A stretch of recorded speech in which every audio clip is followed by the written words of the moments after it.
This morning, I heard the crowd in Washington babbling about a grand new plan in the Middle East. They think they can play master of the universe. The truth is, the CIA is quietly working to arm Iranian Kurdish forces with the aim of fomenting a popular uprising in Iran. Stupidity.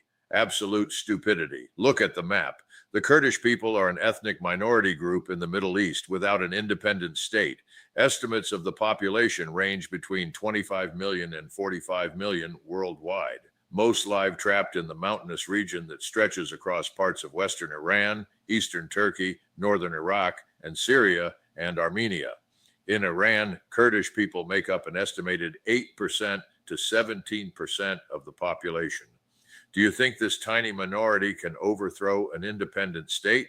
A state possessing strategic ballistic missiles and a 24/7 defense industry? No, never. The math does not allow it. The neocons inside the Beltway understand nothing about logistical materialism. We are facing a severe shortage of 155mm artillery shells. Our Patriot air defense systems are depleted. Yet the Uniparty wants to open another proxy front, a new meat grinder to enrich their donors. CIA support for Iranian Kurdish groups began several months before the war. Several Iranian Kurdish groups have released public statements since the beginning of the war, hinting at imminent action and urging Iranian military forces to defect. Delusional. They are pushing these people into a slaughterhouse, all because of the supreme arrogance of the globalists. Listen, any attempt to arm Iranian Kurdish groups would need support from the Iraqi Kurds to let the weapons transit and use Iraqi Kurdistan as a launching ground. Think about that with realistic military logic. Geographically, Iraq sits right next door to the land power of Iran. In Iraq, Kurdish people form about 15% to 20% of the population and live primarily in the semi-autonomous Kurdistan region run by the Kurdistan regional government. They know perfectly well they are being dragged into a suicide pact. A senior Iraqi Kurdistan regional government official confessed it is very dangerous, but asked what they can do, noting they cannot stand against America. He stated bluntly, "We are very frightened." Of course they are frightened. The region's capital is Erbil, Iraq. That place will be turned to ash under a rain of ballistic missiles if they provoke Tehran. Meanwhile, the government of Iraqi Kurdistan has said reports that it is part of a plan to send Iranian Kurdish opposition parties into Iranian territory are completely unfounded. They are being held at gunpoint by Washington, used as human shields. Our history is a series of cruel deceptions. After a U.S.-led coalition expelled Saddam Hussein's Iraqi forces from Kuwait in 1991, U.S. President George H.W. Bush urged Iraq's military and its people to overthrow the dictator. But when the Iraqi Kurds rose up against Hussein, they were given little support. Millions fled their homes as the Iraqi military killed thousands of Kurds. Just like the Wehrmacht was crushed on the Russian steppes because they ignored logistics, the West is pushing its partners to their deaths without any concept of strategic defense. This deception does not just happen in Iraq. Look at the Syrian battlefield. In Syria, Kurds make up roughly 10% of the estimated population of 24 million. During his first term, U.S. President Donald Trump authorized the arming of Kurdish elements of the Syrian Democratic Forces, SDF, to help in the fight against the Islamic State, or ISIS. Later in Syria, the U.S.-backed SDF was part of the main ground force that pushed ISIS from its headquarters in Raqqa. But then what? In both conflicts, the support offered by the U.S. faded as the political climate changed. The U.S. drawdown from Syria in 2019 left the Kurdish SDF backed into a corner. Kurdish forces later lost territory to the new Syrian government after the 2024 overthrow of the regime of Bashar al-Assad. Squeezed dry and discarded. It's finished. It's over. That is how this system operates. And do not forget Turkey. In Turkey, Kurdish people make up the largest ethnic and linguistic minority, amounting to roughly 20% of the population. The Turkish state has been fighting for decades against the Kurdistan Workers' Party, PKK, an armed Kurdish far-left militant and political organization based in Turkey and Iraq that aims to create an independent Kurdish state. The PKK began using violence in 1984 and was designated a terrorist organization by the United States in 1997. Tens of thousands of people have been killed in the Turkish-Kurdish conflict, the majority of them Kurdish. Turkish President Recep Tayyip Erdogan has long opposed and sought to suppress Kurdish nationalism. Last month, Erdogan said an agreement between the Syrian government and the SDF in Syria's northeast had helped relieve pressure on the ongoing peace process between the Turkish government and PKK militants. Any prospect of Kurdish groups working more closely with the U.S. will be extremely concerning for the Turkish government. The Turks will be extremely worried if the Kurds are able to sort of build momentum from this.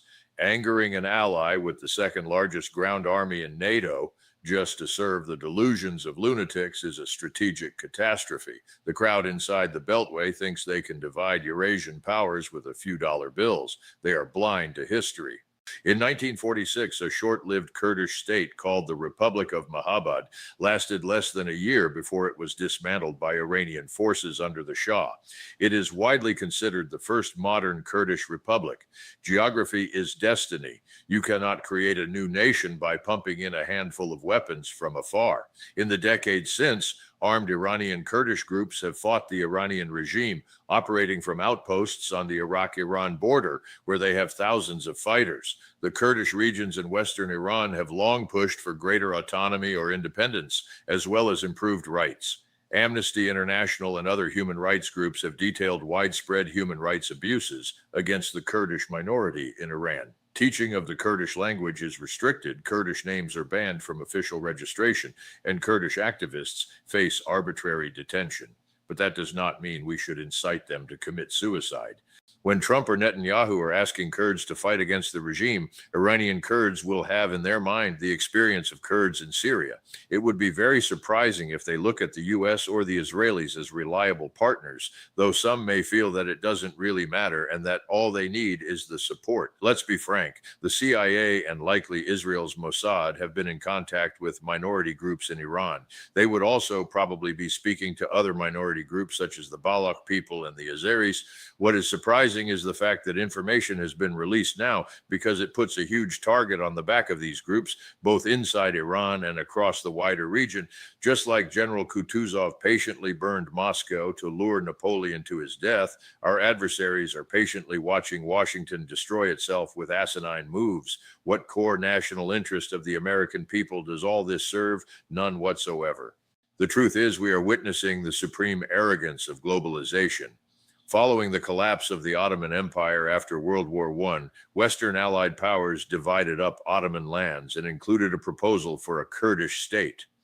But the new Turkish government took control of the entire Anatolian Peninsula after the Turkish Independence War. The Kurds were divided between the newly etched borders in Turkey, Iran, Iraq, and Syria, and they began decades of protest and revolt against their new national authorities. There are no official statistics, as the Kurdish people do not have their own state and are spread across the region and beyond.